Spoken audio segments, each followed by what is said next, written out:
کوئٹہ میں گرمی کی شدت میں اضافے کے ساتھ ہی بجلی کی غیر اعلانیہ لوڈ شیڈنگ کے دورانیے میں اضافے سے صارفین مشکلات سے دوچار ہیں۔ مزید جانتے ہیں نمائندہ دنیا نیوز فرید اللہ خان سے۔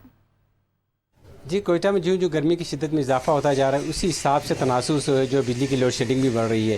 جو دورہ بجلی کا دورانیہ ہے لوڈ شیڈنگ جو اعلانیہ لوڈ شیڈنگ تقریباً 6 سے 8 گھنٹے کے لیے، اب اس کے برعکس ہو رہا ہے تقریباً 18 گھنٹے تک کوئٹہ کے شہر کے مختلف علاقوں میں روزانہ جو ہے لوڈ شیڈنگ ہو رہی ہے۔ اس دورانیے کے دوران جو ہے ٹائم کا کوئی پتہ نہیں، صبح جا رہی، دوپہر کو جا رہی، شام کو جا رہی، کوئی پتہ نہیں۔ اس وقت میرے ساتھ ایک میکینک موجود ہے، ہم ان سے بات کرتے ہیں کہ ان کا کاروبار کس حد تک ڈسٹرب ہو رہا ہے، کتنی لوڈ شیڈنگ۔ جی آپ بتائیں کہ آپ کا کاروبار کتنا متاثر ہو رہا ہے اور کتنی لوڈ شیڈنگ ہوتی ہے، آپ کیا کہتے ہیں اس بارے میں؟ لوڈ شیڈنگ کا تو کوئی وہی نہیں ہے، حال ہی نہیں ہے۔